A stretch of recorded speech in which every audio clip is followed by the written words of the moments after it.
Vaihtuuko väestö juuri sinun kotikunnassasi? Rajoittuvatko maahanmuuton aiheuttavat väestönmuutokset vain suuriin kaupunkeihin? Entä miltä kuulostaa ajatus, että muuttotappiokuntien lukioita pelastetaan tuomalla oppilaat ulkomailta? Minä olen Suomen Perustajatuspajan toiminnanjohtaja Simo Grönroos. Ja minä olen Suomen Perustajatuspajan maahanmuuttotutkija Samuli Salminen. Tänään käsitellään maahanmuuttajataustaisen väestön määrän kasvua eri puolilla Suomea. Ja lähdetään liikkeelle sillä, että miten maahanmuutto saattaa kohdistua hyvinkin pieniin kuntiin, hyvinkin syrjäseuduilla, hyvinkin erikoisella syyllä. Jos olisi mainittava yksi tämmöinen bisnesmies, joka osaa vuolla rahaa maahanmuutosta, niin varmaan meille molemmille tulee sama henkilö mieleen. Kukakohan mahtaisi olla, varsinkin tuoreempia uutisten mukaan? No tietenkin useamman vuoden ajan yksi johtavia maahanmuutosta hyötyviä tällaisia bisnesmiehiä on Peter Vesterbacka. Aikanaan näillä Rovion peleillä tunnetuksi tullut Vesterbacka on viime vuodet taas harjoittanut tämmöistä maahantuontia, ellen sanoisi. Eli hän on ollut mukana bisneksessä, joka tuo maahanmuuttajia Suomeen erilaisilla syillä. Ja hänen firmansa Finest Future, niin viimeaikaiset toiminnat on keskittynyt siihen, että hän värvää oppilaita suomalaisiin oppilaitoksiin. Ja tästä on jopa valtamediakin uutisoinut viime aikoina. Tässä oli Ylellä aivan hiljattain uutinen, kuinka otsikko oli, että pienten lukioiden pelastajat. Yrittäjä Peter Vesterbackan yhtiö tuo opiskelijoita Aasiasta ja Afrikasta jo yli 100 suomalaiseen lukioon.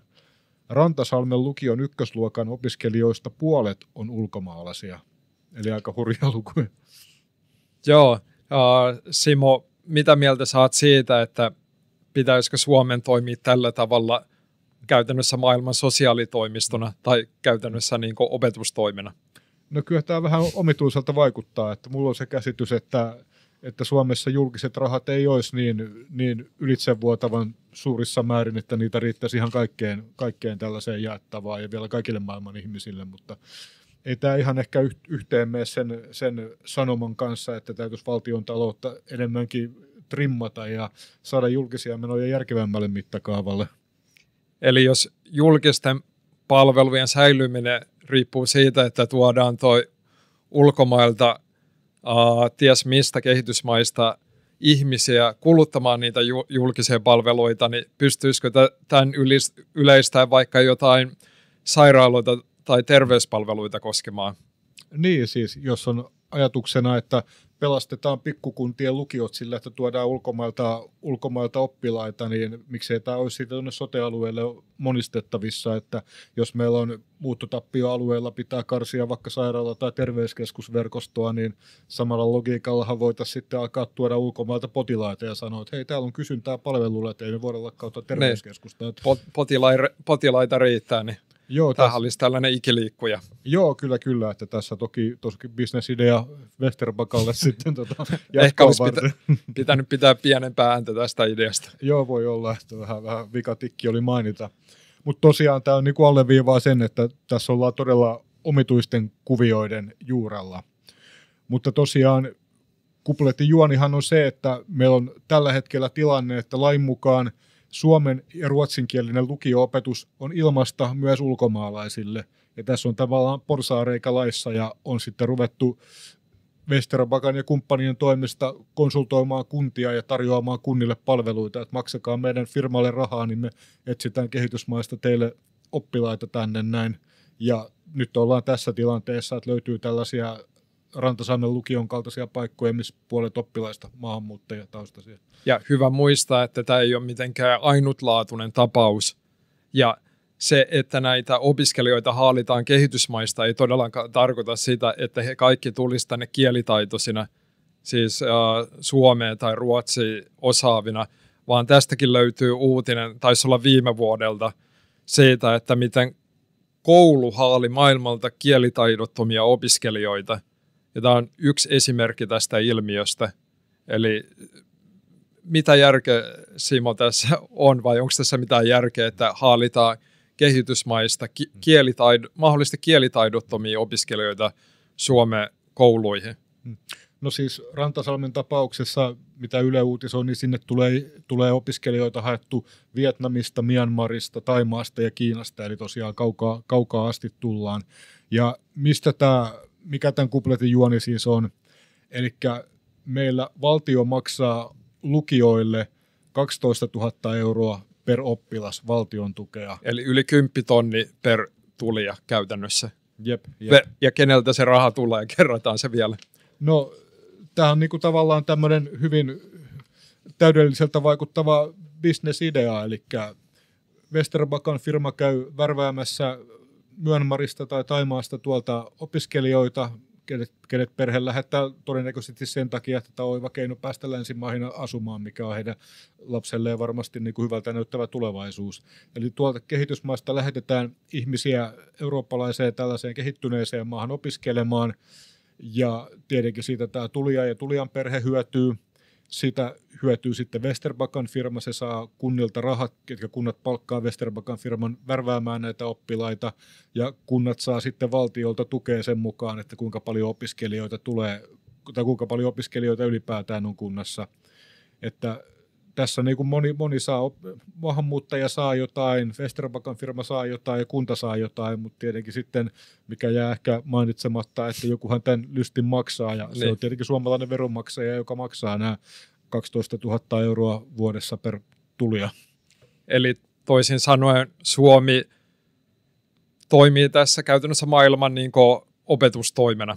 Joo, puhutaan, varsinkin perussuomalaiset on puhunut siitä, että Suomen ei pitäisi olla maailman sosiaalitoimisto, niin tässä tapauksessa, jos pitää tätä koko järjestelmää järjettömänä, niin voisi tiivistää sen niin, että Suomen ei pitäisi toimia koko maailman opetustoimena.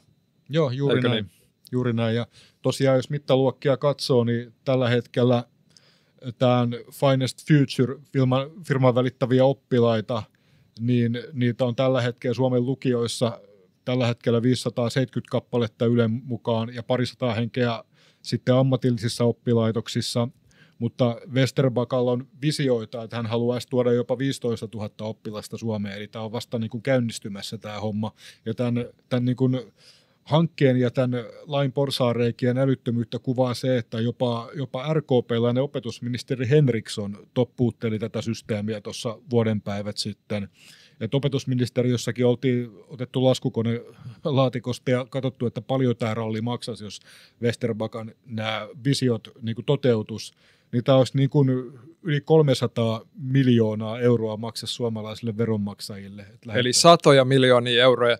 Ja mikä on tosiaan todella merkille pantavaa on just se, että yleensähän ajatellaan, että perussuomalaiset on se maahanmuuttokriittinen puolue, siis isoista puolueista, ja sitten RKP ei ole todellakaan niin kuin profiloitunut tässä, vaan päinvastoin ehkä, jos totta puhutaan, niin hehän haluaa Suomeen vaikka minkälaista maahanmuuttoa, todella suuria määriä, mutta jopa RKP-lainen ministeri on suhtautunut tähän hankkeeseen kriittisesti, niin se kertoo jo aika paljon.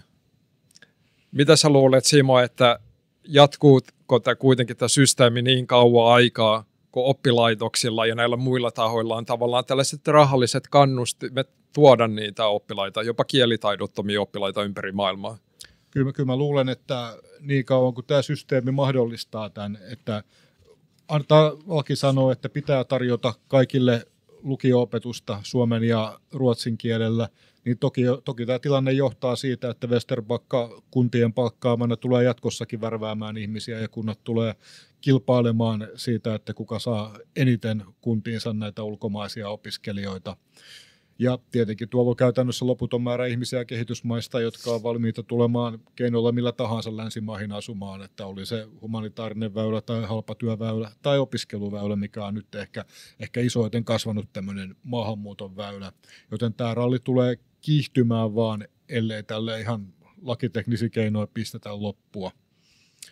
Voisiko sanoa, että tämä on yksi esimerkki, että tuodaan näitä opiskelijoita, siis jopa kielitaidottomia sellaisia pieniin kuntiin siitä, että miten nämä maahanmuuttomäärät ja maahanmuuttajataustaisten osuus ja sen kasvu kuntien väestöstä ei koske vaan pääkaupunkiseudun suuria kuntia.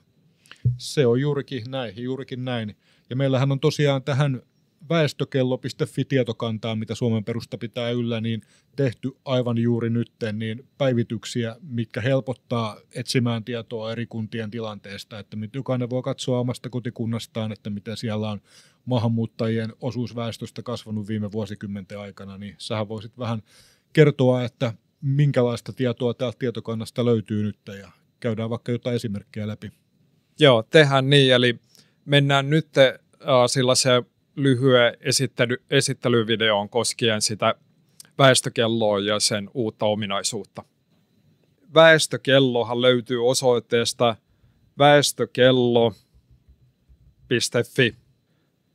Väestökello-sivuston yläosasta löytyy tieto siitä, kuinka monta ulkomaalaistaustaista henkilöä Suomessa on tällä hetkellä ja kuinka suuri osuus Suomen väestöstä on ulkomaalaistaustaisia. Ja heti tämän tiedon alapuolella löytyy sama tieto koskien pääkaupunkiseutua. Ja nämä tiedot ovat siis Tilastokeskuksen väestörakennetilastoista yhdistettynä tietoihin siitä, kuinka paljon Suomeen on tullut maahanmuuttoa viime vuosina.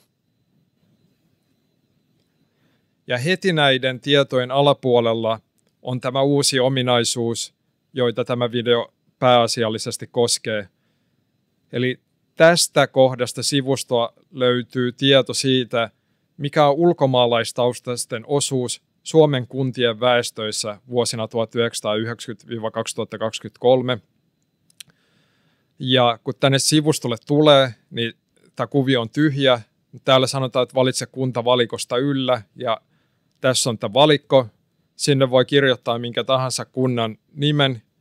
Kirjoitetaan tässä esimerkissä vaikka Pietarsaari, painetaan Enter ja sinne tulee tieto siitä, että mikä on ollut ulkomaalaistaustaisten osuus Pietarsaaren väestöstä vuosina 1990-2023. Ja täällä näkyy 2 lukua, eli täällä näkyy mikä on ollut ulkomaalaistaustaisten osuus alle 16-vuotiaista, siis Pietarsaaren alle 16-vuotiaita koskevasta väestöstä. Ja niin kuin me huomataan täältä, niin vuonna 2023 lähes joka 4. alle 16-vuotias oli ulkomaalaistaustainen, ja tämä osuus on kasvanut valtavasti. Eli esimerkiksi vuonna 2015 tämä osuus oli vielä alle 10%, ja sitten jos mennään 90-luvulle, niin tämä osuus oli ihan muutamia prosentteja Pietarsaaren alle 16-vuotiaasta väestöstä. Ja sama tieto löytyy koskien myös sitten koko väestöä.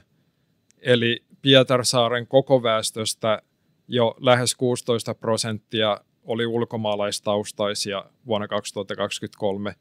Ja myös tämä osuus on noussut valtavan nopeasti. Ja täältä valikosta voidaan sitten valita muita kuntia, mitä nyt halutaan tarkastellakaan. Sieltä löytyy kaikki Suomen kunnat. Ja tästä sivusta voi tosiaan ottaa esimerkiksi kuvankaappauksen, mutta voi myös mennä tähän kuvion alaosaan ja painaa lataa talteen kuvana. Ja siitä kun klikkaa, saattaa mennä pari sekuntia, niin sitten sen jälkeen tämän kuvan saa ladattua itselleen, mikä tässä on esillä, niin PNG-kuvana. Ja sitten kun tämän kuvan on tallentanut vaikka omalle tietokoneelleen tai omalle puhelimelleen, niin tässä on esimerkki siitä, miltä tämä kuva näyttää, siis tässä tapauksessa Pietarsaaren kohdalla. Mutta tällaisen samanlaisen kuvan voi siis ladata itselleen talteen mitä tahansa Suomen kuntaa koskien. Ja tervetuloa tosiaan vierailemaan osoitteessa väestökello.fi ja tutkailemaan sitä, kuinka nopeasti ulkomaalaistaustaisen väestön osuus on kasvanut Suomen eri kunnissa. Joo, eikö tuossa Pietarsaarestahan oli uutisointejakin ihan hiljattain tuossa syksymällä, että ihan valtakunnan mediassakin kiinnitettiin huomiota näihin väestönmuutosten tuomiin ongelmiin. Joo, kyllä, että Yle uutisoi tuossa joulukuussa, että Pietarsaaressa on kasvava niin kuin jengikulttuuri tai katuväkivallan kulttuuri olemassa. Tosin siinä artikkelissa ei hirveästi maahanmuuttoa mainittu, mutta nyt jokainen voi mennä sinne väestökello.fi-sivustolle ja kaivaa sieltä esille esimerkiksi tuon Pietarsaaren tiedot siitä, että miten siellä ulkomaalaistaustaisten osuus on kasvanut suorastaan räjähdysmäisesti viimeisten vuosien aikana, ja erityisesti katsellaan tätä alle 16-vuotiaista väestöä. Mehän tiedetään, että pääkaupunkiseudulla, niin siellä jos jossain, niin maahanmuuttajataustaisen väestön määrä kasvaa todella räjähdysmäistä vauhtia, mutta mikä tuossa niin kun tilanne on vaikka Helsingin pääkaupunkiseudun kehyskunnissa sitten, jos katsotaan vähän pienempiä kuntia siitä ympärillä? Joo, hyvä kysymys. Tosiaan pääkaupunkiseudun tilanne alkaa olla sille aika yleisessä tiedossa ihmisille, että se maahanmuuttajataustaisen osuus on suuri ja se kasvaa todella nopeasti, mutta tosiaan tämä ei koske vaan pääkaupunkiseutua, ei pelkästään Pietarsaarta, vaan katsotaan Helsingin seutua, niin jos otetaan esimerkiksi Kerava, tällainen niin kuin esimerkki Helsingin ympäryskunnasta, niin Keravallakin lähes 1/4 kaikista alle 16-vuotiaista oli ulkomaalaistaustaisia vuoden 2023 lopussa. Ja täällä, siis Keravalla, se osuus on myös kasvanut valtavan nopeasti. Eli vielä 2015 se osuus oli noin 10%, eli se kaksinkertaistui se osuus 8 vuodessa. Ja kun mennään tuonne edellisen vuosituhannen puolelle, tai jopa vuosiin ennen vuotta 2010, niin puhutaan ihan muutamasta prosentista. Eli siellä on tapahtunut valtava muutos siinä väestörakenteessa, jos tarkastellaan alle 16-vuotiaita tai myös koko väestöä. Aika hurjia lukuja kyllä. Kyllä. Miten niin kun löytyisi jotain tämmöisiä Pietarsaaren kaltaisia niin kun yllättäviä kuntia, missä on niin kun enemmän tätä kasvua kuin ehkä tulisi ajatelleeksi niin kun ensisilmäykseltä? Tai... Kyllä sieltä löytyy, sanotaan nyt sellaisia yllätysnimiäkin. Ja Suomessahan on se 308 kuntaa ja ne kaikki kunnat ja niitä koskevat tiedot löytyy sieltä väestökello.fi. Eli sieltä jokainen voi käydä etsimässä, jos löytyy sellaisia niin kuin yllätysnimiä siinä, että mitä ulkomaalaistaustaisten osuus on kasvanut kunnan väestöstä. Tässä on vain niin kuin yksi esimerkki keskeltä niin kuin eteläistä Suomea, eli Forssan kaupunki, joita välttämättä moni ei edes osaa sijoittaa kartalle, niin sielläkin on tapahtunut valtava muutos väestörakenteessa. Eli siellä alle 16-vuotiaista 15% vuonna 2023 oli ulkomaalaistaustaisia. Ja siellä tämä ulkomaalaistaustaisten osuus näistä nuorista niin lähes kolminkertaistui 8 vuoden aikana. Eli nämä muutokset voi olla todella nopeita. Joo, eli näköjään niin kuin maahanmuuton ongelmat ja maahanmuuttajien määrän kasvut, niin se tosiaan ei rajoitu pelkästään suurien kaupunkeihin ja pääkaupunkiseudulla, että täällä on jokaisessa kunnassa alkaa pikkuhiljaa näkymään kyllä. Totta puhut, ja vielä kerran, eli ne kaikki tiedot löytyy sieltä väestökello.fi, kaikki Suomen kunnat. Se on helppo ladata ne tiedot sieltä talteen ja jakaa eteenpäin. Mutta tämä on se tilanne, mitä me eletään, niin Simmo, säkin oot Espoon kaupunginvaltuutettu ja nyt taas ehdolla vaaleissa, niin olisiko jotain, mitä tälle asialle voi tehdä, vai onko tämä väestön muuttuminen näin nopeasti vaan sellainen luonnonvoima, että kuntatasolla ei voida mitään tehdä asialle, vai olisiko siihen jotain keinoja? No tokihan nämä maahanmuuttopolitiikan isot linjat päätetään valtiotasolla, mutta toki kunnissakin voidaan vaikuttaa asiaan vähintään niin kuin hidastavasti. Eli ensimmäinen nyt asia tietenkin on, että jos puhutaan pääkaupunkiseudusta varsinkin ja isoista kaupungeista, missä maahanmuuttajataustaisen väestön määrä kasvaa aivan valtavaa vauhtia, niin kaupungit voi tietenkin jarruttaa tätä kehitystä jarruttamalla kaavoitusta. Jos tehdään vähemmän taloja, niin se tarkoittaa, että vähemmän ihmisiä sinne pystyy muuttamaan. Joten tämä nyt tämmöinen ensimmäinen keino, millä jokainen kaupunki pystyy vähentämään kaupunkikohtaista väestökasvua ja sitä kautta maahanmuuttajataustaisen väestön osuuden kasvua. Tarkoitatko selkosuomeksi tällä esimerkiksi kaupungin vuokra-asuntoja? Niitä etenkin ja kerrostaloja ja vastaavia, koska yleensä maahanmuuttajat päätyy sitten tämmöisiin suuriin kerrostaloihin, vuokrataloihin ja ehkä harvemmin sitten mihinkään pientaloihin. Mutta niin kuin juuri tätä ylipäätään niin kuin asuinrakentamisen määrän vähentäminen, niin se on tietenkin ensimmäinen keino, millä isossa mittakaavassa voidaan vaikuttaa tähän, että millä tavalla saadaan torjuttua tämän vieraskielisen väestön määrän kasvua. Mutta toki muitakin keinoja on, että voidaan vähentää vetovoimatekijöitä, mitkä vetää puoleensa maahanmuuttajataustaista väestöä. Ja tietenkin vetovoimatekijä on maahanmuuttajien suosiminen eri tavalla. Eli meillähän tällä hetkellä kaupungit ja kunnat monin tavoin vaikka tukee maahanmuuttajien oman kulttuuriharjoittamista, erilaisia monikulttuurituin erilaisissa tai monissa kunnissa, niin veronmaksajat maksaa siitä, että maahanmuuttajalapset pystyy opettelemaan omaa äidinkieltään koulussa. Siis pitääkö tämä niin oikeasti paikkansa, että kunnat maksaa siitä, että niille maahanmuuttajille opetetaan heidän omaa kieltään, jos kerran tavoitteena olisi, että ne maahanmuuttajat jollain tavalla integroituisi suomalaiseen yhteiskuntaan, niin maksavatko kuntalaiset vielä siitä, että tälle kehityksellä laitetaan kapuloita rattaisiin tällä tavalla?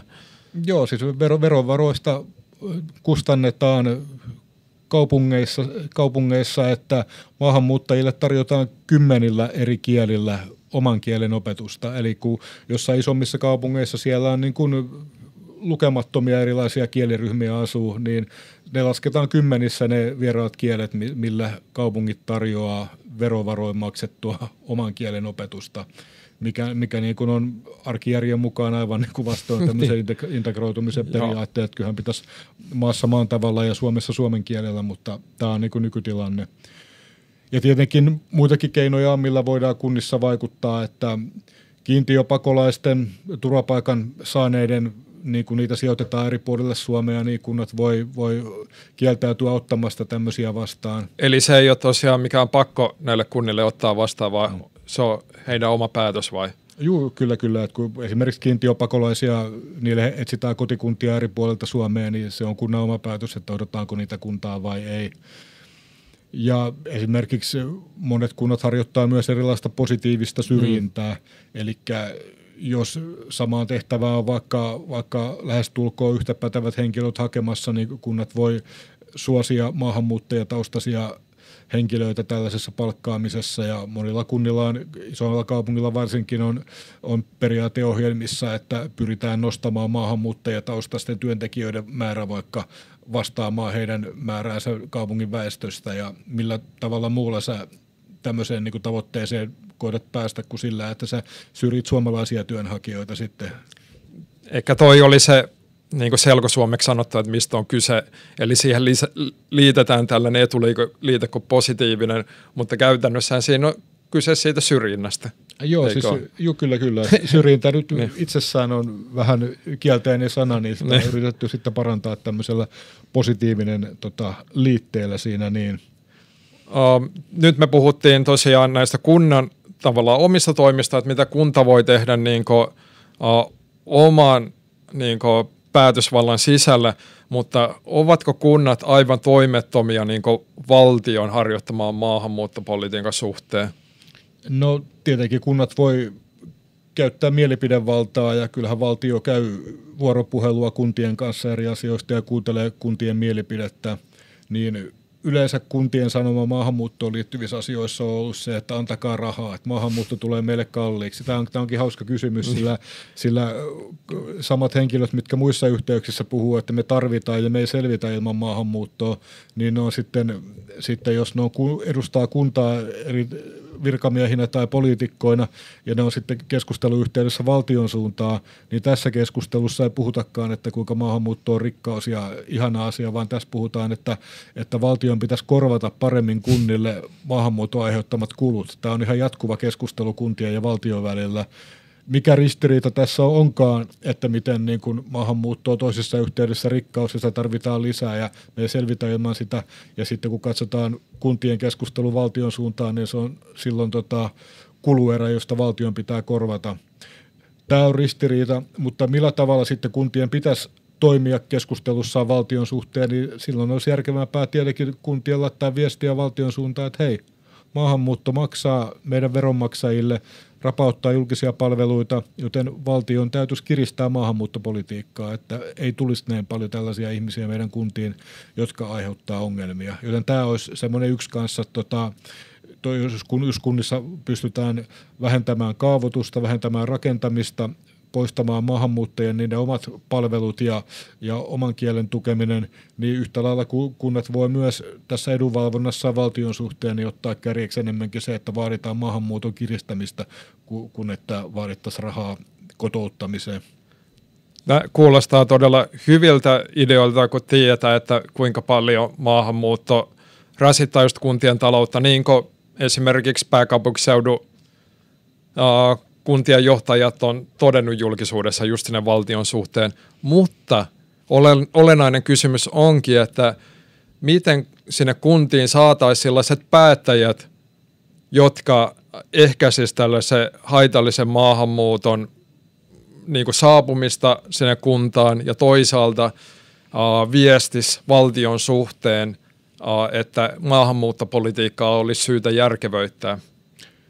Niin, tässähän vähän riippuu siitä, että koska katsoja on katsomassa videota, mutta tällä hetkellä vielä muutama päivä aikaa ennen kuin kuntavaaliehdokkaiden listat lyödään lukkoon, joten jos siellä katsojien joukossa on sellaisia ihmisiä, jotka kokee itselleen tärkeäksi, että näihin asioihin pitäisi kuntapolitiikassa puuttua, niin vielä ehtii olla yhteydessä puolueeseen ja laittaa ehdokas hakemuksen sisään ja lähteä mukaan sitten rintamaan torjumaan näitä haittailmiöitä, mitä maahanmuuttoon liittyy ja kääntämään kuntien maahanmuuttotoimia järkevämpään suuntaan, mutta tässä ollaan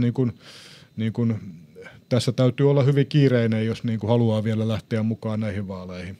Ja tosiaan ihan kiteytettynä, niin kyse on siitä, että vaihtuuko sinun kuntasi väestö. Ja nyt tosiaan siihen jokaisen mahdollista vaikuttaa tosiaan, jos toimii nopeasti. Näin on. Vielä ehtii listalle, jos on kiireinen ja keväällä sitten äänestäjät saa päättää, että mihin suuntaan Suomen kuntia viedään. Näin on. Yes, mutta kiitos katsojille, niin käykää tutustumassa tosiaan väestökello.fi-sivustoon ja laajemmat tietopaketit kuntien maahanmuuttotilanteesta löytyy toki kuntaluvut.fi-osoitteesta.